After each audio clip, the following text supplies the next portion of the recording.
ETF index mutual funds నేర్చుకుని stock మార్కెట్లో రాణించాలనుకుంటున్నారా? వెంటనే ఈ నెంబర్కి కాల్ చేయండి.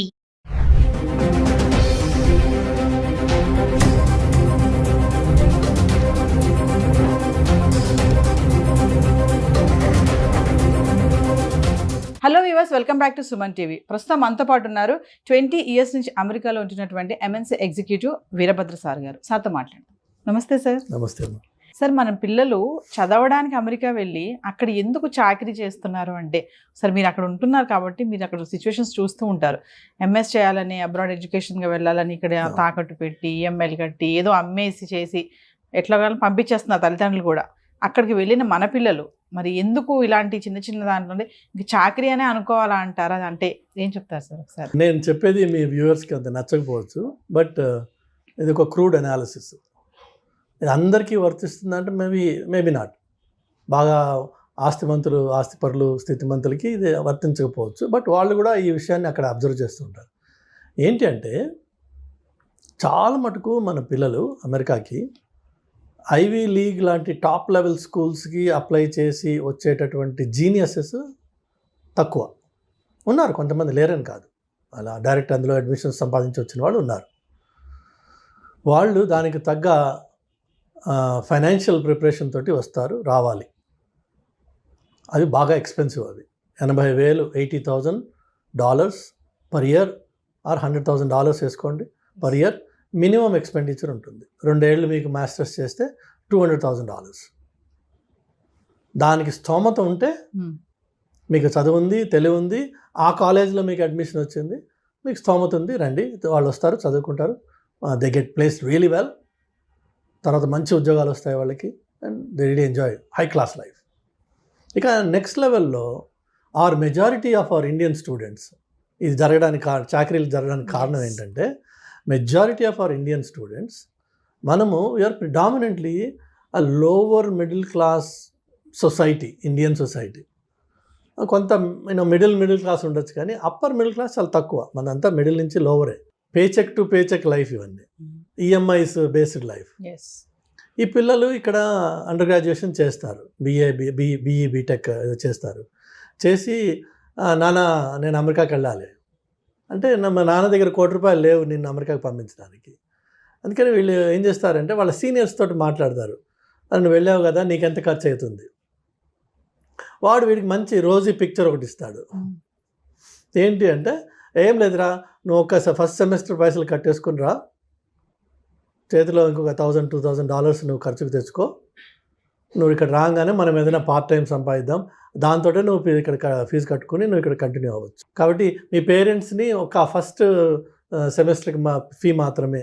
ఇన్ఫ్యాక్ట్ యూనివర్సిటీలు కూడా ఇన్సిస్ట్ చేస్తాయి, మీరు ఫస్ట్ ఫీ రూపీస్లో మీరు కట్టాలి అని. అంటే రిమోట్గా ఇండియా నుంచే మీరు ఆ ఫీ కట్టాలి. సో ఇక్కడ అమ్మ నాన్నల మీద ప్రెషర్ వేసి అది 10 లక్షల, 15 లక్షల, 8 లక్షల మొత్తానికి వాళ్ళ దగ్గర తీసుకుని ఆ ఫీజు కడతారు. వెళ్ళేటప్పుడు $2,000-3,000 ఖర్చు కోసం, ఇనిషియల్గా ల్యాండ్ అవ్వగానే అవసరాలు ఉంటాయి కదా, అది తీసుకుని వెళ్తారు. ఇది వెళ్ళిన వెంటనే ఈ లోపే ఇక్కడి నుంచి వాళ్ళ సీనియర్స్తో మాట్లాడుకుని ఉంటారు కదా, అన్నా నేను వస్తున్నా, నాకు ఇది కావాలి అంటే వాడైతే చెప్తాడు. అలానే వీళ్ళు వెళ్ళంగానే వీళ్ళ ప్రైమరీ ఫోకస్ ఏంటంటే, ఆ యూనివర్సిటీకి వెళ్ళి అక్కడ చదువుకోవాలా, క్లాసెస్ ఎక్కడున్నాయి, రూమ్స్ ఎక్కడున్నాయి, లైబ్రరీ ఎక్కడ ఉంది, ప్రొఫెసర్స్ ఎవరు, TS ఎవరు, ఇది ఫోకస్ కాదు. వీళ్ళ ఫస్ట్ ఫోకస్ ఏంటంటే, ఇమ్మీడియట్గా నేను ఒక part time job, it's not a job, so part time work నేను సంపాదించాలి. ఎందుకంటే నెల తిరగకుండా నాకు ఖర్చులు మొదలైపోతాయి. నాన్నకేమో నేను 10 లక్షలు ఫస్ట్ సీడ్ క్యాపిటల్ ఇవ్వు చాలు, తర్వాత ఏం అక్కర్లేదని చెప్పొచ్చాను. కాబట్టి ప్రైమరీ మోటివేషన్ డబ్బు సంపాదించడం మీద పడుతుంది. ఆ డబ్బు సంపాదించడానికి వీళ్ళకి ఉద్యోగాలు రావు అక్కడ. They are not eligible to receive a payment by cheque from anybody. That is unemployment అనే జాబ్. వాళ్ళకి ఇచ్చేది ఏంటి, ఆడ్ జాబ్స్ దొరుకుతాయి. That too through their friends. Gas స్టేషన్లో వర్క్ చేయడమా, దానికి గ్యాస్ స్టేషన్కి కన్వీనియన్స్ స్టోర్ అటాచ్డ్ ఉంటుందన్నమాట. సో ఆ కన్వీనియన్స్ స్టోర్లో వీళ్ళు క్లర్క్గా కూర్చోవడమా, లేకపోతే రెస్టారెంట్లో సర్వర్స్గా వర్క్ చేయడమా, అలా ఆడ్ జాబ్స్ ఏవో ఉంటాయి ఆపర్చునిటీస్, అవి వీళ్ళు చేయడం మొదలు పెడతారు. ఆయాలుగా కూడా చేస్తారంట కదా సార్. బేబీ సిట్టింగ్ చేస్తారు మన అమ్మాయిలు, కొంతమంది బేబీ సిట్టింగ్ చేస్తారు. అలా రకరకాలుగా ఉన్నాయి పనులు. వాళ్ళందరికీ on an average about $7.50 or $8 or మంచి ఎంప్లాయర్ అయితే $10 వరకు ఇస్తారు. నా ఫ్రెండ్ ఒక అతను ఉన్నాడు, $10 ఇస్తారు అతను. సో ఈ మెజారిటీ ఆఫ్ ఈ వర్క్, ఈ ఆయా వర్క్ అంటే అఫ్కోర్స్ పిల్లలతోటి ఆ ఓపిక నీ దగ్గర ఉండి నువ్వు వాడిని కొట్టకుండా, ఆ కొట్టింది సీసీ కెమెరాలో పడకుండా నువ్వు ఉంటేనేమో సరే. లేదు ఈ వాళ్ళు మాత్రం పిల్లలతో ఉంటారు కాబట్టి ఆ ఓపిక ఉంటుంది అమ్మాయిలకి అని చెప్పి ఎక్స్పెక్టేషన్ కాబట్టి అది అవ్వచ్చు. మరి ఇటు రెస్టారెంట్స్ కానీ గ్యాస్ స్టేషన్స్లో కానీ వర్క్ చేసిన పిల్లలు కూర్చోడానికి కుర్చీలు ఉండవు అక్కడ. నువ్వు 7 hours 6 hours 8 hours నిలబడి ఉండాలి. వయసు వాళ్ళ వైపు ఉన్న యంగర్ జనరేషన్ అయినా 8 గంటలు ఒక వ్యక్తి నిలబడి ఉన్నాడంటే ఆ తర్వాత వాడు ఎందుకు పనికిరాడు. కాళ్ళు నొప్పులు ఉంటాయి భయంకరంగా. సో వీళ్ళు వర్క్ చేసిన తర్వాత ఇంటికి వెళ్ళి ఏం చేయగలరు? ఏమీ ఉండదు. స్నానం చేసే ఓపిక కూడా ఉండదు, ఒక్కోసారి అన్నం తినే ఇంట్రెస్ట్ కూడా ఉండదు. మహా అయితే 2 బీర్లు తాగి పడుకుంటారు. సో మీరు వచ్చిందేమో అక్కడ స్టూడెంట్గా, మీరు చేస్తున్నదేమో ఈ art job. Me art job becomes your primary focus, your student takes back seat. ఏదో వీక్లీ అసైన్మెంట్స్ ఏదైనా పెడితే అందులో ఇవాళ రేపు ఈ కోవిడ్ టైం తర్వాత కొన్ని కాలేజెస్ ఏం చేసేసాయంటే, మీకున్న 5 సబ్జెక్ట్స్లోంచి ఒక సబ్జెక్ట్కి మాత్రము వారంలో ఒక్కసారి కాలేజీకి రావాలి, మిగిలినవన్నీ మీరు రిమోట్గా ఆన్లైన్లో చూసుకోవచ్చు అని చెప్పి కొన్ని ఉన్నాయి ఫెసిలిటీస్. దాన్ని మనం పరిపూర్ణంగా అడ్వాంటేజ్ తీసుకుని ఆ ఒకదానికి మాత్రమే వెళ్ళి రావడము, మిగిలినంతా రిమోట్గా చూసుకోవడము, మన ఓన్ టైంలో ఆ క్లాసెస్ వాచ్ చేసుకోవచ్చు. కాబట్టి వాటికి రిలేటెడ్ ఎక్సర్సైజెస్ ఏవైతే ఉన్నాయో అవి సబ్మిట్ చేసుకోవడము, ఇంకొక కాగితం ఎంఎస్ సంపాదించుకుంటాం. కానీ ఎంఎస్లో నువ్వు నేర్చుకున్నది ఏముండదు అక్కడ. ఎందుకంటే నీ ప్రైమరీ ఫోకస్ అంతా కష్టపడడంతో సరిపోయింది, ఆ కష్టపడిన తర్వాత వచ్చిన నీరసంతో సరిపోయింది, ఆ నీరసం తర్వాత పడుకున్న దాంతో సరిపోయింది. నీకు చదువుకునే టైం ఎక్కడుంది? దానివల్ల జీవితం ఏమైపోతుంది అంటే, నువ్వు స్టూడెంట్ అన్న పేరుతో వస్తావు కానీ ఈ నాన్ స్టూడెంట్ రిలేటెడ్ వర్క్ అంతా చేసి ఈ ఒకసారి డబ్బు సంపాదించడం మొదలుపెట్టాక మరి కోరికలు కూడా ఉంటాయి మనిషికి. అది న్యాచురల్ ప్రాసెస్. అది కోరికలు అంటే ఒక కారు కొనుక్కోవాలనో, లేదంటే మంచి ఫోన్లు కొనుక్కోవాలనో, లేదంటే ఇంటికి పైసలు పంపించాలనో. ఎందుకంటే వాళ్ళకి ఎక్స్పెక్టేషన్ ఉంది. వాళ్ళకి చెప్తావు కదా, నువ్వు నేను పని చేస్తున్నా, ఇక్కడ పైసలు సంపాదిస్తున్నా అని. సో వాళ్ళకి ఎక్స్పెక్టేషన్ ఉంటుంది, అక్కడ పంపించాలి వెనక్కి. ఈ వెనక్కి పంపించాలనే ఒక బాధ్యత మీద పడంగానే మరింత స్ట్రెస్, ఇంకా తప్పదు నేను పని చేయాలనే ఎలా అయినా సరే లోకి వస్తుంది జీవితం.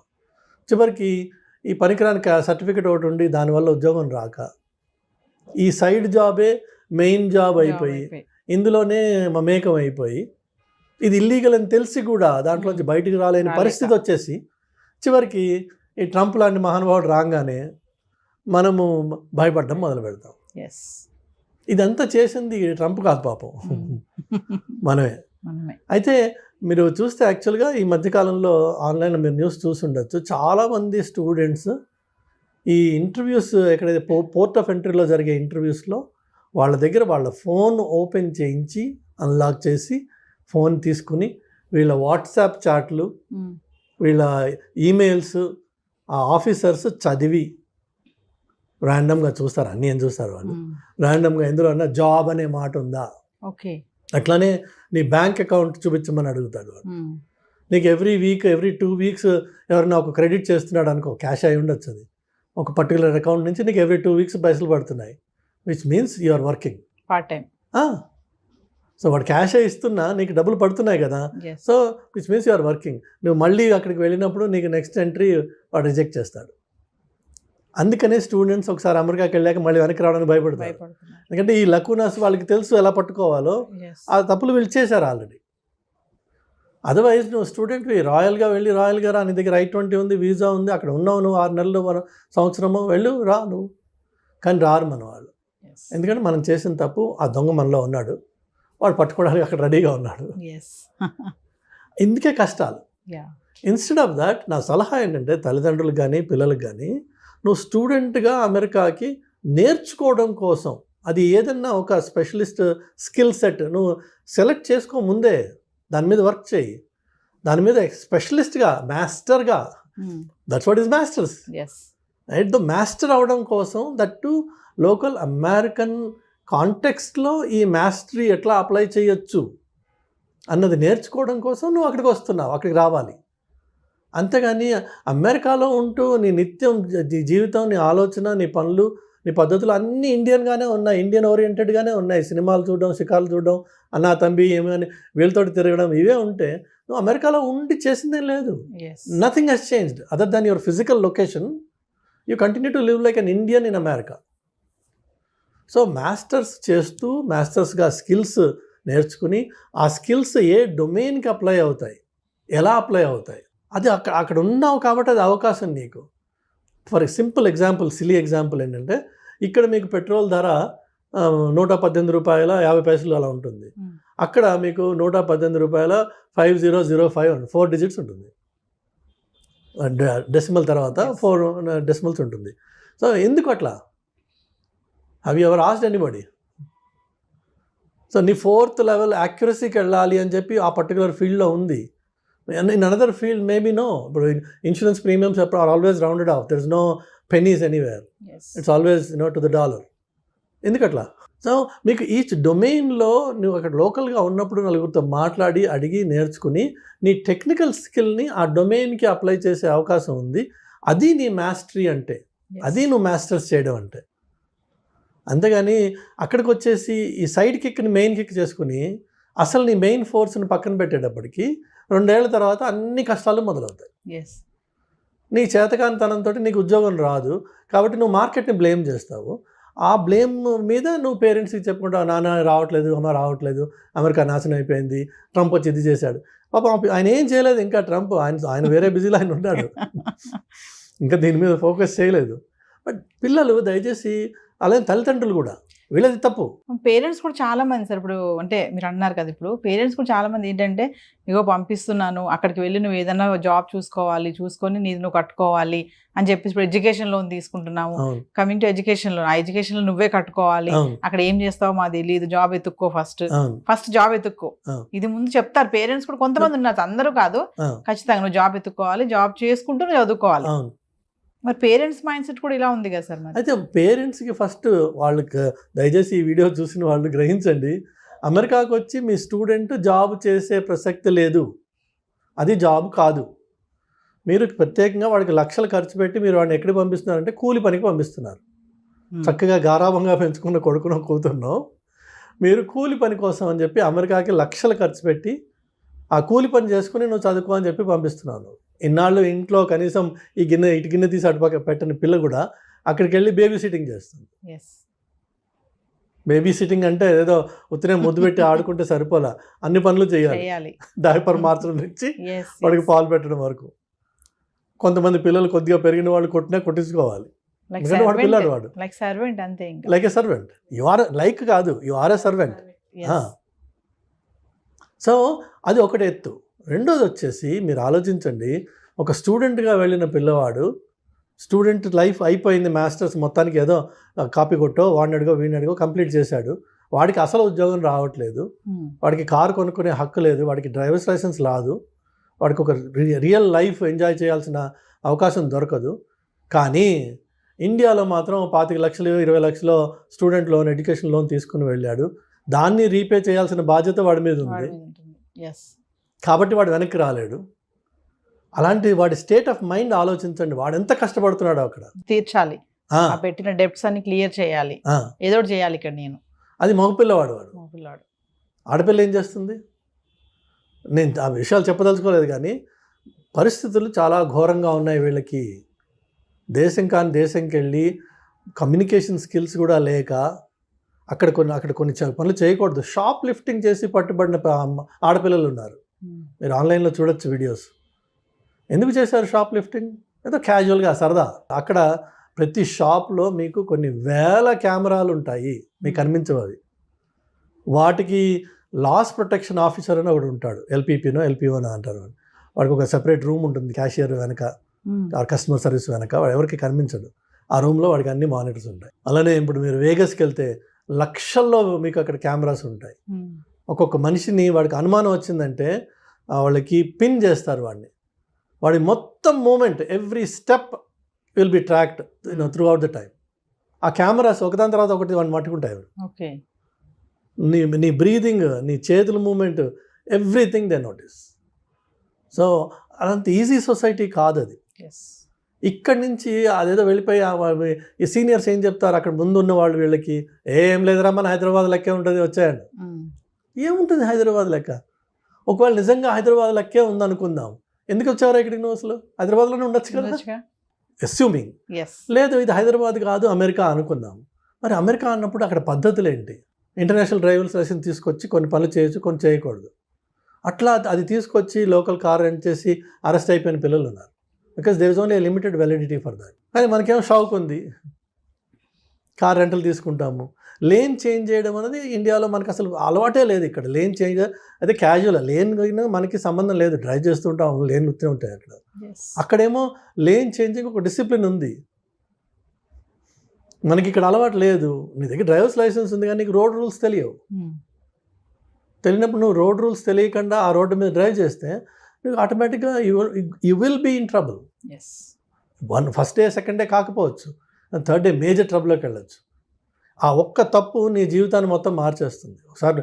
ఎందుకంటే అమెరికాలో సార్ నేను స్టూడెంట్ని నన్ను వదిలేసేయండి అంటే వాడు వదలదు. నువ్వు క్రైమ్ చేసావు, you have to pay for it, plain and simple. Judge కూడా మిమ్మల్ని కొన్ని విషయాల్లో ప్రొటెక్ట్ చేయలేడు, బికాజ్ ఫెలనీ క్రైమ్స్ అని ఉంటాయి, వాటికి మినిమం పనిష్మెంట్ ఉంది. Judge has to give it between 5 to 15 అంటారు. So judge has to give minimum 5 కంటే తక్కువ ఇవ్వలేడు ఆయన, 15 కంటే ఎక్కువ ఇవ్వలేడు. బట్ లా అలా డిక్టేట్ చేసింది కాబట్టి judge also is bound by that. మనకి ఇక్కడ ఏదో మేనేజ్ చేద్దామన్నా, వాడికి ఫోన్ చేద్దామా, వీడికి ఫోన్ చేద్దామా, నీకు ఈ లైఫ్ నుంచి వచ్చి నువ్వు ఆ లైఫ్లో అది నేర్చుకోకుండా అక్కడ తప్పు చేసావు అనుకో, మైనర్ అమ్మాయిల్ని if you try to reach them through any means can put you behind bars for good. ఆ అమ్మాయి చూడడానికి 18-20 ఏళ్ళ అమ్మాయిలా ఉండొచ్చు, నీకు తెలియదు ఆ పిల్ల 13 అయి ఉండదు. ఏమన్నా కెలికావు, లైఫ్ గాన్. అమెరికన్ జైల్లో 50% పైన వాళ్ళే ఉంటారు. 50% పైన అమెరికన్ జైల్లో ఇట్లా అది వాళ్ళ కన్సెంట్ ఏజ్. ఈ మైనర్స్ని సెక్షువల్గా అబ్యూస్ అటెంప్ట్ చేసిన వాడు ఇంకా అబ్యూస్ చేయకపోవచ్చు, అబ్యూస్ చేసిన వాడు ఉండొచ్చు, అటెంప్ట్ చేసిన వాడు కూడా will get punishment in jail. నీకు ఇవన్నీ తెలియవు అక్కడ. సో మనం వెళ్ళినప్పుడు ముక్కుసూటిగా స్టూడెంట్గా వెళ్ళాను, స్టూడెంట్గా ఉండాలి, స్టూడెంట్గా నేర్చుకోవాలి, ఈ కొత్త సొసైటీలో నేను బాగుపడాలి అనే ఉత్సాహంతో పిల్లలు వెళ్ళాలి. ఆ ఉత్సాహంతో 2 ఏళ్ల పాటు వాళ్ళ మీద వాళ్ళు పూర్తిగా ఇన్వెస్ట్ చేసి become a real master in something. అప్పుడు ఆ మాస్టర్స్ డిగ్రీకి అర్థం ఉంది, ఉత్తి కాగితం ముక్కకి అర్థం లేదు. ఫైనల్గా మా పేరెంట్స్కి ఏమైనా చెప్తారా సార్? పేరెంట్స్ దయచేసి మీ పిల్లల్ని పంపించదలుచుకుంటే మీకు ఫైనాన్షియల్ కేపబిలిటీ ఉంటే పంపించండి. అంటే 2 ఏళ్ల పాటు అతను కోర్స్ చేసేదానికి నువ్వు కంప్లీట్గా ఫైనాన్స్ చేయగలవా? 2 ఏళ్ల పాటు అతను లేక ఆమె హాస్టల్లో ఉండి కాలేజ్ క్యాంపస్లో ఉంటూ మంచి స్టూడెంట్గా ఒక లైబ్రరీలో మ్యాక్సిమం టైం స్పెండ్ చేస్తూ అవకాశం దొరికితే కాలేజ్ క్యాంపస్లోనే 20 hours అది అవకాశం దొరికితే, కండిషనల్ అది కాదు.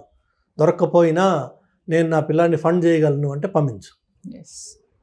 అంతేగాని ఈ నాకు ఫస్ట్ 10 లక్షలు 5 లక్షలు పెట్టు, నేను మిగిలిన అక్కడ చూసుకుంటాను అని వెళ్తే పిల్లలు విపరీతంగా కష్టపడతారు, మానసికంగా చాలా కష్టపడతారు, చెప్పుకోలేక కష్టపడతారు, విపరీతమైన ప్రెషర్స్ వాళ్ళకి. అనవసరంగా మనం తీసుకెళ్ళి వాళ్ళని ఒక నరకంలో తోసిన వాళ్ళం అవుతున్నాం. ఈ సిచ్యువేషన్ ఇంకా చెడుతుందే తప్ప అది ట్రంప్కి మీరు ఆపాదించవచ్చు. అన్ఫార్చునేట్గా పాపం ఆయన చేసింది ఏం లేదు ఇందులో. పాపం వల్ల వచ్చింది ఏంటంటే మన అప్రోచ్లో వచ్చిన పాపం ఇది. దానివల్ల ఈ సిచ్యువేషన్ ఇంకా చెడుతుంది. ఇప్పుడు ఒక ఊర్లో ఎన్ని రెస్టారెంట్స్ ఉంటాయమ్మా, ఎన్ని లక్షల మందికి వాళ్ళు ఉద్యోగాలు ఇవ్వగలరు? నీ ఫస్ట్ ఇయర్ స్టూడెంట్ ఉన్నాడు కదా అక్కడ, ఆల్రెడీ అక్కడ వర్క్ చేసిన వాడు, ఇప్పుడు కొత్తగా స్టూడెంట్ వచ్చాడు, అదే రెస్టారెంట్లో వాడికి ఏమి ఇస్తాడు? రెస్టారెంట్స్ అయితే పెరిగిపోవట్లేదుగా నీ స్టూడెంట్స్ లాగా, కానీ ప్రతి సంవత్సరం 10,000 మంది దిగుతున్నారు ఒక టౌన్లో. ఎంతమందికి వస్తాయి ఉద్యోగాలు? సో ఇందులో కొంతమందికి వస్తాయి, కొంతమంది రావు. రానివాడు ఏం చేయాలి మరి? ఇప్పుడు హీనంగా బతుకుతున్నారు మన పిల్లలు. దానికి తల్లిదండ్రులు సహకరించి వాళ్ళని పంపిస్తున్నారు అక్కడికి. దయచేసి పంపించకండి. మీ దగ్గర ఆర్థిక స్తోమత ఉంది, మీ పిల్లవాడికి అంత తెలివి ఉంది, వాడు మంచి స్టూడెంట్, ఇక్కడ చదువుకున్నాడు, వాడికి ఫోకస్ ఉంది, అక్కడికి వెళ్తే మరింత బాగుపడతాడు, నేను దాన్ని ఫండ్ చేయగలను, నా దగ్గర డబ్బులు ఉన్నాయి, ఇల్లు అమ్మైనా సరే నేను వాడిని పంపిస్తా, ఇదే నా ధ్యేయం, వండర్ఫుల్, చెయ్యి. అంతేగాని బిడ్డ నేను 20 లక్షలు తీసుకొచ్చా, నేను ఈ 20 లక్షలే నీకు తీసుకెళ్ళు, నువ్వేం చేసుకుంటావు చేసుకో, అక్కడ తర్వాత నుంచి నీదే లైఫ్ అని పంపించొద్దు. పంపిస్తే వాళ్ళు చాలా చాలా చాలా చాలా కష్టపడతారు. నరకానికి మీరు డోర్ ఓపెన్ చేసిన వాళ్ళు అవుతున్నారు. చేయకండి ప్లీజ్.